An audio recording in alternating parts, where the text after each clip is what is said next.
Hello, hello. Hello. We're back. We are gonna get it. I am looking forward to this. Chase got fucking knocked the shit out. Let's fucking go. Chase didn't deserve it. Let's go. Chase is a good boy. It's all red. I'm here for it. Let's fucking go. Oh my god, Flynn!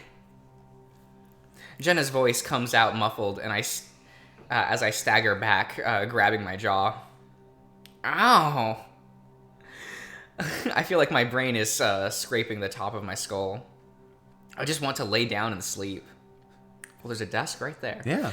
My knees go weak, and I can feel myself teetering backwards as if in slow motion. Did he use one of the fire pokers from the office? Ooh. Is he just hiding it in his shorts? I mean, I remember it said his tail was like moving when he went to go sit back against the desk. Maybe his tail grabbed it. Was he gonna fucking clock TJ with the fire poker? I mean, wouldn't you? Oh man. Oh shit.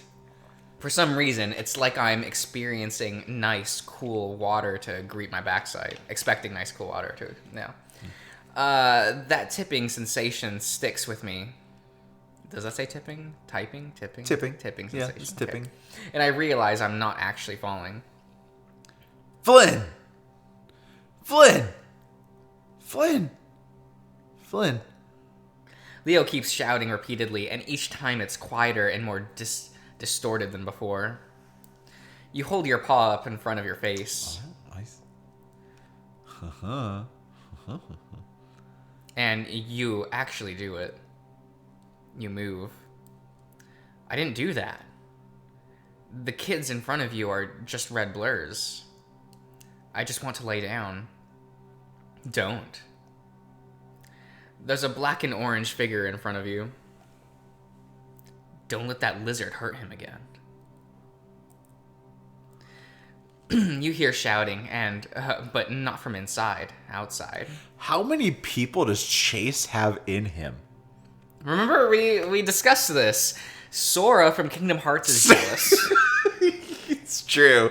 That's facts. Oops. How many people did he have at one time? 3? Three. 3 at most. If you count Kyrie, Roxas, Roxas, and Ventus. Ventus. But then you could, I guess, count Vanitas because they had. Well, no, because Vanitas was He already died. away. What about Does Shion count? Do we count Shion? Was she there? Does she exist? She's just Data. Kind of just Data.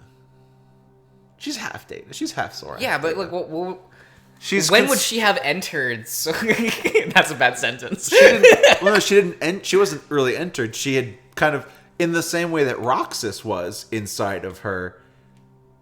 It was when Kyrie lost her heart and hid her heart away inside of Sora. Yeah, she was created when he. So Sora had no, two but I mean, nobodies I mean created. like post days. Like when would she have re-entered Sora's heart? Yeah. Because I feel like that's when... I feel like pre-3 is when he has the most... Well, I know, because it would be Everyone's in 1 because out by Kyrie then. is... Yeah. No, not everyone's out by then, because Ven's still there, Raxus Ven is still there. Yeah, well, yeah, fair enough. Yeah. I feel like it would be 1, because Kyrie's in there, Ventus is in there already, which by extension... It's just those two, because Ven is... I mean, Roxas isn't Roxas there yet. doesn't show up. That's in 2. Because 2, but then he goes back to Sora. Yeah, so it would be post...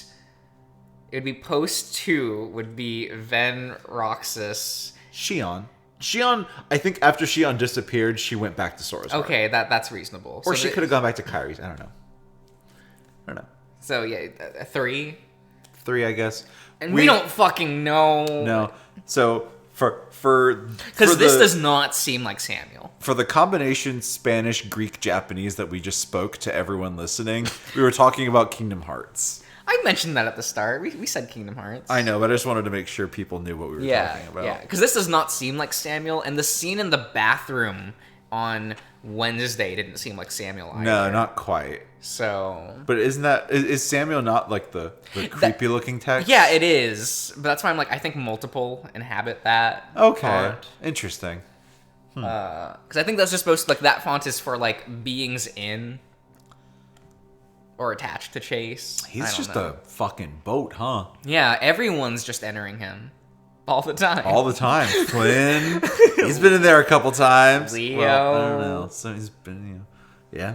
There's the people in the smoke room. People now. in the smoke Yeah. room. They got a taste. Daxton probably watched, as he is known to do. As he is known to do or something. The blurred group isn't looking at you anymore. Get out. Oh, we come back. I don't care. I don't care anymore, you faggots. Well, who's talking? A cracking voice comes from outside. Oh, okay. You know, I probably do remember who that is. That's somewhere in there. You remember who that is? Yeah. Maybe not. If I had to guess, it sounds like it's coming from down the block. Everyone but Flynn is peering out the small window near the door. The Gila, however, is still staring at me. There, it's saying me again. Yep. Yep. He switched back. His eyes look like they're shaking in their sockets. I think you should do this one because I think I remember who this is. Oh, Lord, my Lord, good Lord. Oh, how you test me so. I fall upon my knees and ask you where to go. I don't know who it would be, but reading that's how I interpret it. Okay. What's going on? Carl tries to peer past the bulk of Leo to see where the commotion is coming from. Coming from? Coming from, right? I feel like that should be going from. Yeah, going from. Yeah, it should be coming from. Okay. I'm not insane. No. My head is still reeling from Flynn's punch. He's never hit me before. Well, I guess it depends on what you mean by hitting you. Well, never seriously. He's definitely beat you before. Yeah.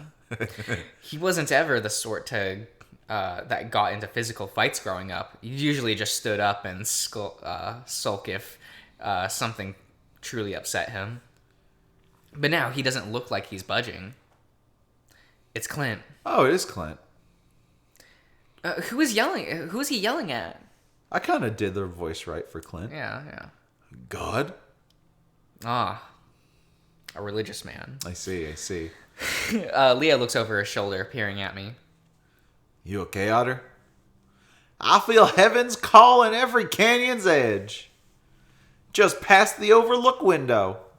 Or at the bottom of the water, all tied up with a kedge. Kedge? The hell? I feel myself backing up. It's like how I felt on a roller coaster strapped in on the chain lift. What's happening to me? A lot. Chase? Flynn begins to follow. Flynn, you stay right there or I'll beat your ass double hard, yeah? Leo, for God's sakes, all of you stop. Where are you going? I make a sound. I think I say home, but it comes out rather garbled. You can't keep running away from this shit. TJ squints, his nose pressed against the window pane. He's holding something. Oh, is he gonna shoot TJ? Yeah.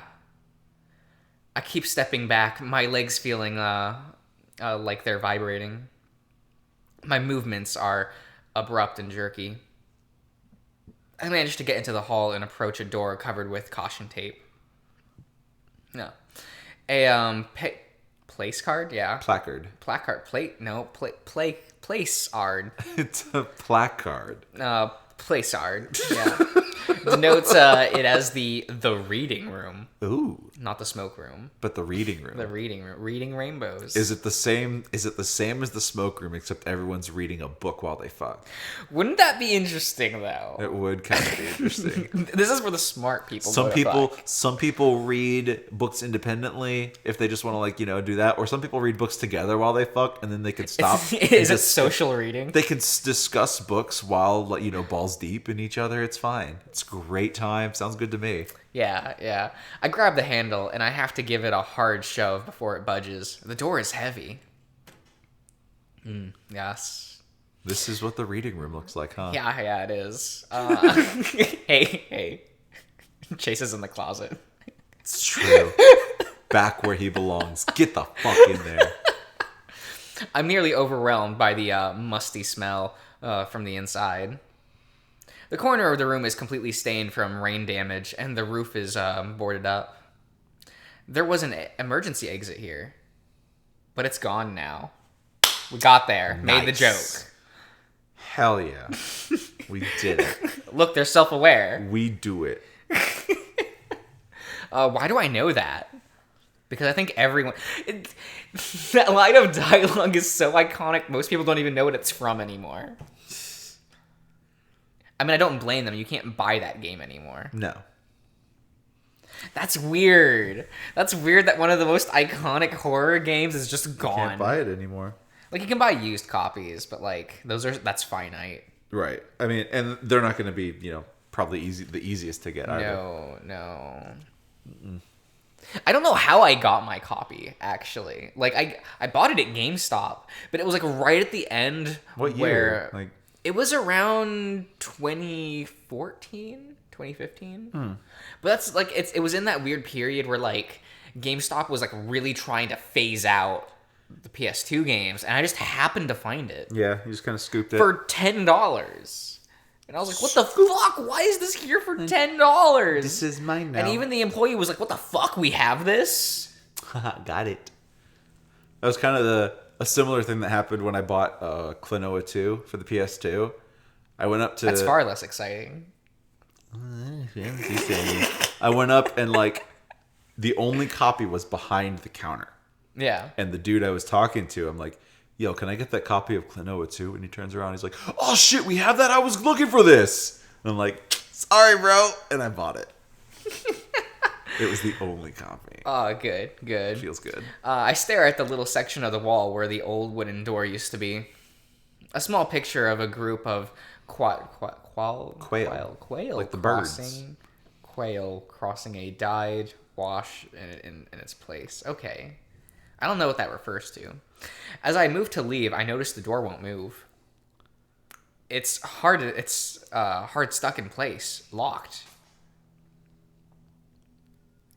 A sharp crack rings out from somewhere outside, followed by the quick scurrying of feet out upon the carpeted floor of the lobby.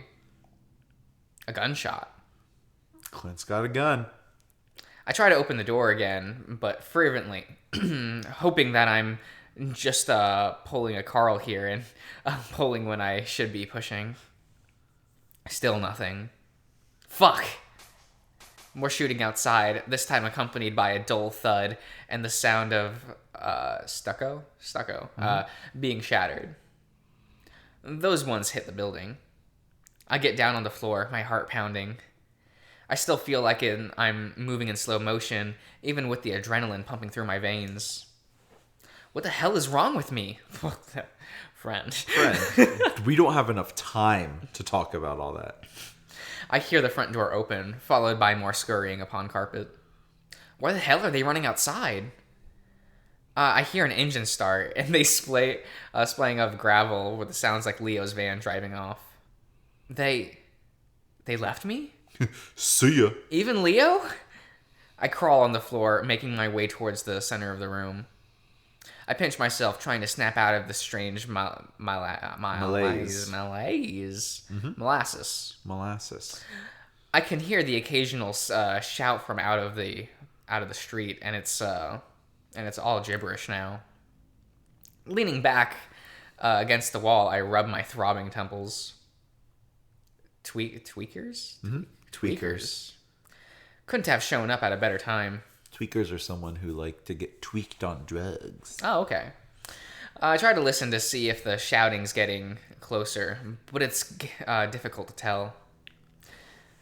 If that really is Clint, is this really out of character for him? Okay. He never really was the singing type. That's what you're... Oh my god. Yep. Screaming about faggots, yes, but singing, no. Huh. Looking around, it seems like most of the old books and such have been taken off the shelves and put in assorted boxes to prevent water damage. Having lived here my whole life, I never actually been inside here. Yet you knew about the emergency exit? Yeah. That feels like quite a feat, noting I've covered damn near every other square inch of this town. There's a few binders and outlets near my side with the titles Colville Storm Water Drainage Plan 99 and Drought Resist Plant Guide. Next to them, there's what looks like some kind of unopened canister of fumigation? Mm-hmm. Okay, stuff. I reach down to grab it when I notice the fur on my arm. It's wiggling. A couple of brown strands of fur seem to bounce back and forth, and I become cognizant that my arm has been tingling for a while now. Glancing past my fingertips, I see a beige mass. Is that beige? Mm-hmm. Yeah, beige mass near the end of my foot. That's when I see the legs. A blonde tarantula about an inch away from the tip of my toes. My throat closes in on itself before I can fully scream. I blink, writhing back. Next thing I know, it's on my chest. Yo. It moves faster than I can see. Its pittering legs feeling like they're all over me. Hell no. I grab the edge of my shirt, trying to fling it off, but it's already on my neck. I slap it, feeling the squish and hearing a very light clicking squeak. Okay. The edge of my neck begins to burn, and I pull back my paw to inspect my palm. There is no tarantula. Instead, I see the 8 razor-thin legs of a black abdomen. An abdomen with a spotty pigmentation of red. The number 8. He got bit by a random black widow? My pulse quickens when I realize it's an hourglass. Black Widow. I hate that movie. Oh my god. You haven't even watched it. No, but it's probably bad. It's an MCU film. Oh my god. Oh my god. Oh my god. I look down at my arm again and realize that it isn't my fur moving. There's a little red and black specks everywhere. Fuck no, bro. No! I tear my own shirt off. My own shirt, and jumping to my knees, and trying to bat away similarly infinite signs of spindly, fanged arachnids. Each time I bat my arm, more of their guts cover my paw pads in fur until it feels like my paws are wet. Well, they're having a great time. They doing it.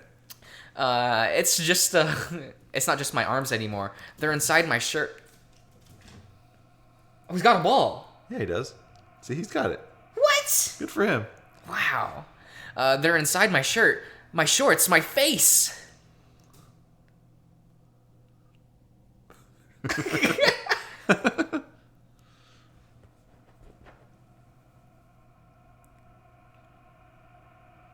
Okay.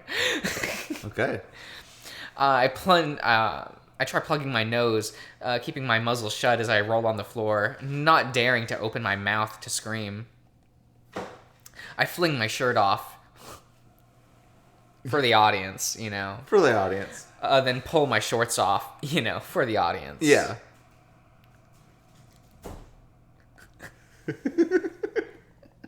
Okay. I see the webbing of the nest I had sat upon, the fabric of my shorts.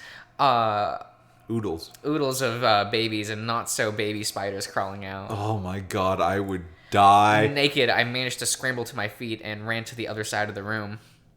I tear at my own fur, pulling off spider-filled clumps, in the process in which such a ferocity that the skin beneath bleeds. I pull and pull, my vision blurred from my own fear-inducing weeping. The needles shot sensation of when they bit in the worst part. It doesn't hurt as much as I thought it would, but I can feel it every time, over and over again.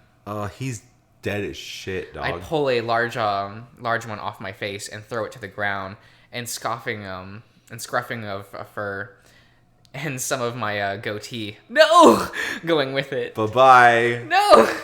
Dancing up and down, I try to shake the remaining ones off, but they cling insistently. Trying to pull each of them off impossible. They're too fast. Sometimes I only manage to grab a few legs, or just thick abdomens, and the rest of them remain embedded in my fur. Spider blood isn't red or green like it is in the video games or movies. It's a faint blue kind of color, and it feels like it's all over me. I take rapid, short breaths, each one more strained than the last. My whole body shakes. I can't tell whether there are symptoms of panic or the venom itself. I try the door again, pulling and pushing as hard as I can before throwing myself at it. Nothing happens. I kick at it like they do in the movies. Nothing happens. I'm stuck, trapped, and I can see the spiders everywhere. Even after getting most of them off, they're all over the floor, the walls, the ceilings, and my clothes. I retreat to the dampness, wet-stained corner of the room. The staining is so bad that it looks like it's been burned black. Spiders don't like moist areas. I remember reading about that, at least. I continue to prick at my fur, even after I think they're all gone. I can still feel them. I can also feel my muscles around my neck and shoulders begin to cramp. My stomach feels like it's been twisted inside out, and it isn't long before I get the sensation of a hot bile rising up my throat. The rough edges of the morning's rice treats scrapes my insides. I reel forward as it all comes spewing out of my mouth. I can't breathe. It burns so much. I try to call out for help, but every time I open my mouth, it just more vomit. There's another black widow climbing up my leg, but I can't focus enough to swat at it. Each breath I take is blubbering, like acid is going straight into my lungs. I just need someone to help me.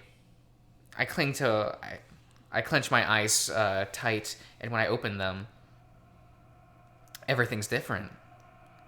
The modern bookshelf and electronic equipment are all replaced with all this old-timey crap I can't make out. But I see it, past a wooden chair, a door. How the hell? The puke has slowed to a trickle from the edges of my mouth, but my insides still burn. I managed to push myself off the wall, stepping upon creaky floorboards that weren't there a minute ago. I stumble past an old wagon wheel and a pile of what looks like Bibles. Eventually, I reach it, the light. The door is already open, ajar, so I just push. And it doesn't budge. No! Why? Why won't it open? I sink down to the floor, half collapsing on my knees, start to give out. Help! I finally manage to croak out. Good Lord. I manage to turn my head in the direction of the voice. A blurry figure now stands in the room, his voice one of shock. Professor Tibbets. I can't tell if he's looking at me or past me. Cliff? Aw. So Cliff's last name is Tibbets. That's cute. And just like that, he's gone. The room is still here. It's all red like before. I feel compelled to stand up again, but my legs won't budge. I just can't. Everything hurts. I shift my eyes down. The black widow that was crawling up me is now a blonde tarantula. Why is this happening? Someone. I can't think straight. I just want to go home. Leo! Mom! Help! I miss home. God, I wish I was home. I hate this. Why won't anyone help? 'Cause nobody likes you. I like Chase. Why'd they all leave me? Why can't I get out? Unless. Useless. Oh, useless. Yeah. It's very good. No. Don't tell me that. Just die already. Whoa. I'm not gonna die. I'm not. The cramping in my muscles is the most intense I've ever felt. It's like the flesh itself is being peeled from the bone, and each nerve ending plucked like a whisker. The tarantula is on my face now, on the tip of my nose. I can see all of its eyes, and in those eyes I can see the reflection of my own. Its dusty blonde hair beginning to shift, dissolving into darkness, contrasting with neon orange markings. And then it becomes nothing. I close my eyes and wait.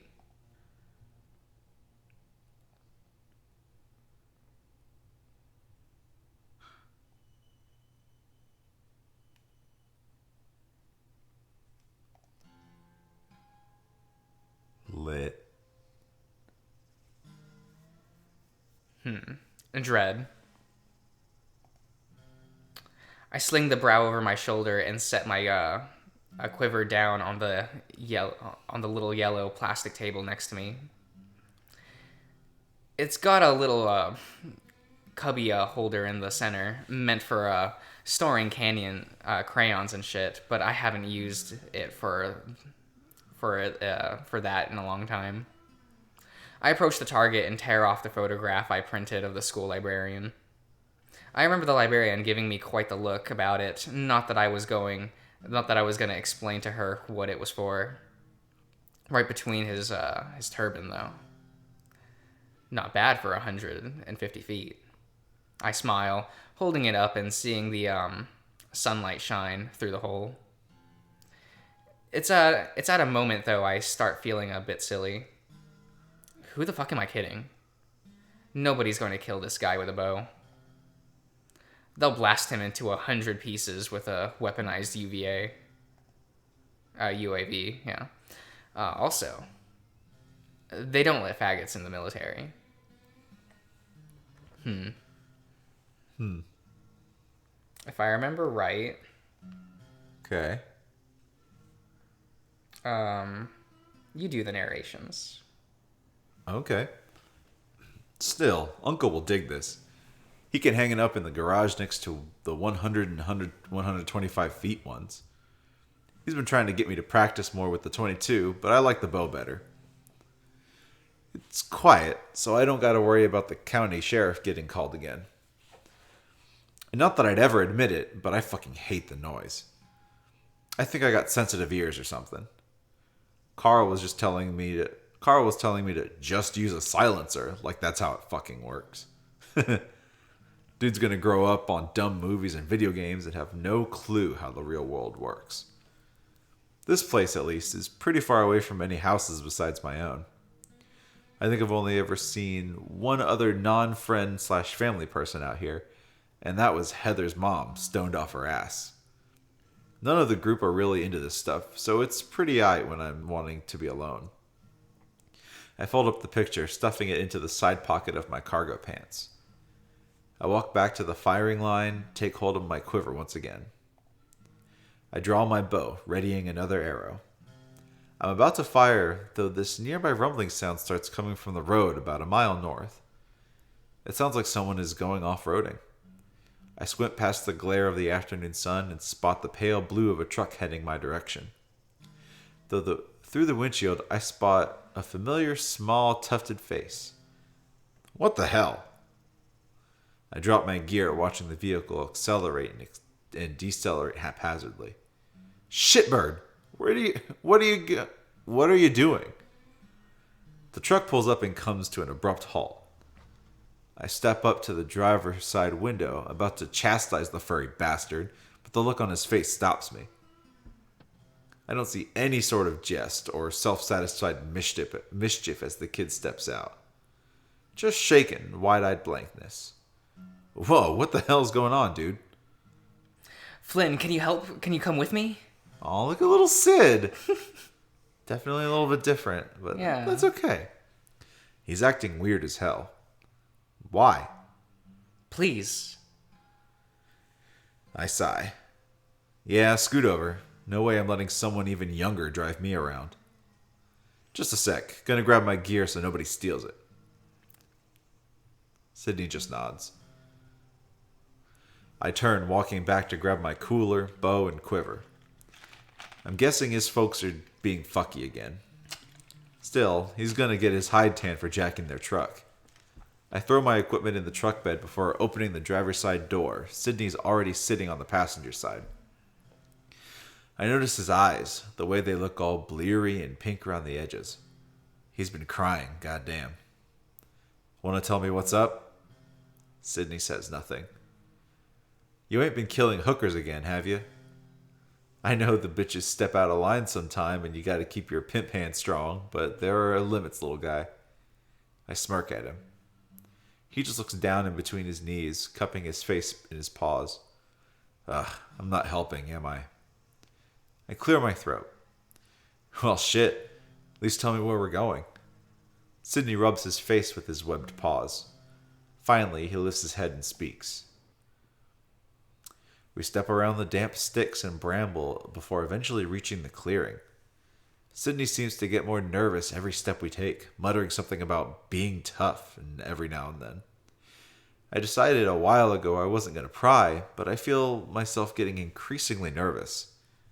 What the hell are we doing all the way out here?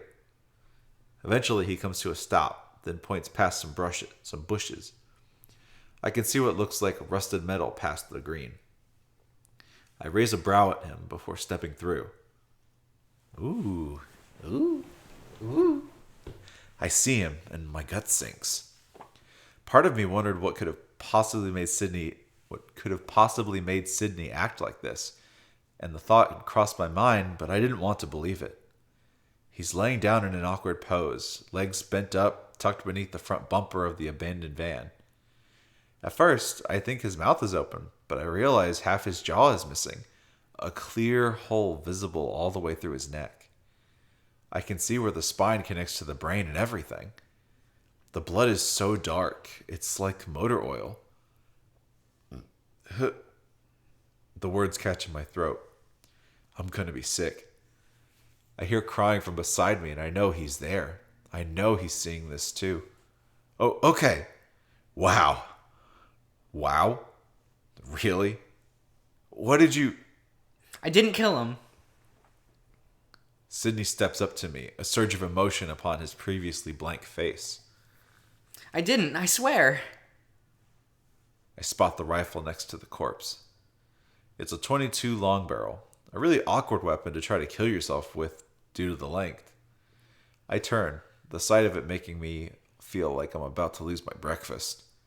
Are you sure? I wouldn't blame you if you did.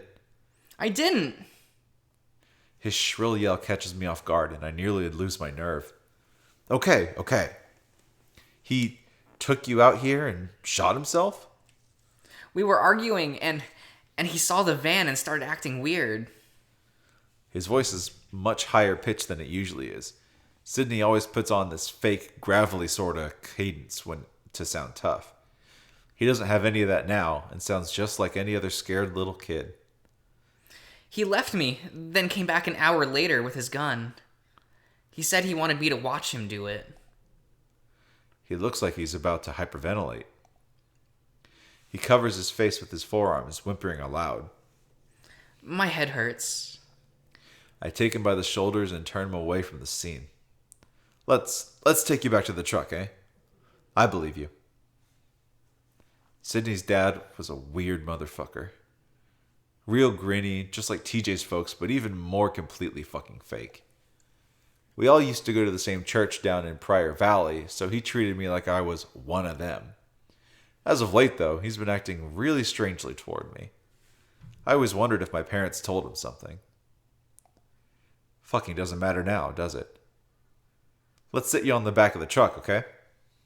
It's warm in there. Sydney just nods. We reach the truck, and I start noticing little things about it that make my heart sink. The pack of Sydney's dad's chewing gum on the dashboard, his Fishbait Pro Game bumper sticker, the Alpine Wind air freshener that dangles from the rearview mirror. All of this shit for a person who is just gone. I put the keys in the ignition and turn on the heater and the radio. All that the antenna picks up out here is some twangy country stuff. I step around the truck bed and unzip the plastic cooler I've got. I ate all the jerky from earlier. All that's left is a couple lemon lime sodas. I take one and hand it to Sydney. Here, drink this. His parents never let him have soda. I sort of expect him to hold it and just keep staring ahead blankly, but he actually pops the top and starts glugging it down. There's more in the back if you get thirsty. They're gonna think I did it, aren't they? Who will? Everyone. They think I'm a monster. I open my mouth to dismiss that, but the more I think about it, the more suspicious it all looks. Not that I doubt Sydney for a fucking second. He wouldn't lie to me about something serious like this. But the cops? Dude, Sydney. The angle of the gunshot. He looks up at me, his big eyes welling up. It looks bad, like he couldn't have. I didn't want him to do it. I tried and I tried.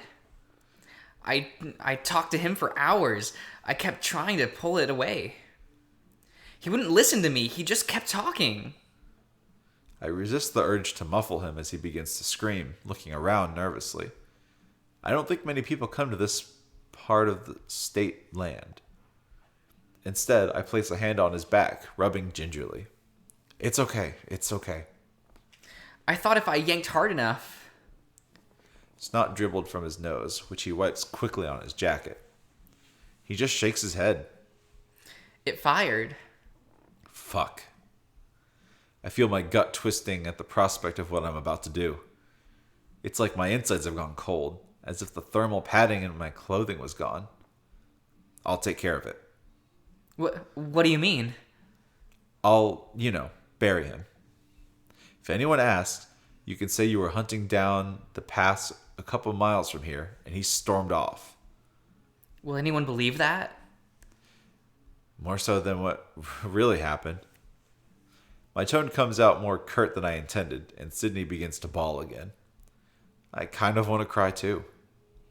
I squeeze Sydney's shoulder before letting go. As I turn and head back to the van, and it's like this physical sense of dread is hugging me the closer I get. What fucking else can I do here? Turn Sydney into the cops? They won't understand. Even his mom wouldn't. She'd probably blame me as the bad influence that caused this to happen. As I near the abandoned van, I try not to look at the body. I just gotta find a good spot to start digging. There's 2 pinyon trees at the bottom of a nearby hill that are surrounded by thick undergrowth. That'll have to do. Just wish I had a shovel. Regardless, I begin to dig. And dig, and dig, and dig. I pull mounds upon mounds of soil out with my bare hands. Worms, spiders, and other sorts of creepy crawlies that'd probably make Chase freak out are everywhere. My hands start to feel raw, and I notice smears of blood on some of the soil I'm holding after a while. I can't stop now. This is already too suspicious. Hours pass. My aunt and uncle are probably wondering where I am. I don't know what I'm going to tell them. The truth? No. I'll just sneak in and act like I'm taking a shower and change my clothes, then wash them when I get the chance. I think I finally get it deep enough, though my arms are numb as all hell. I glance up the hill to see the very edge of Sydney's dad's foot. I just need to get it over with. A quick tug and haul and we'll be home free. I don't move. I just keep staring at it. Like it'll start twitching or something and I'll hear his voice ask me what I'm doing. It's just so still, like a rock. Empty. It reminds me of the upside down cockroaches that I find in the garage all the time. Just empty husks that once contained life and are now just a shell. I'm overcome with the notion that I really, really don't want to die. Eventually, without realizing it, I manage to get my legs working again. I grasp the foot. As I pull it down the slope, it doesn't bend like I thought it would. Each movement of the joints is kind of crackles with this horrible sound. I try to think of anything else to keep myself from throwing up. Gourmet salads, fishing trips, barbecues, my friends. The husk falls into the makeshift grave. For the first time, I see his eyes. He's looking at me, right at me.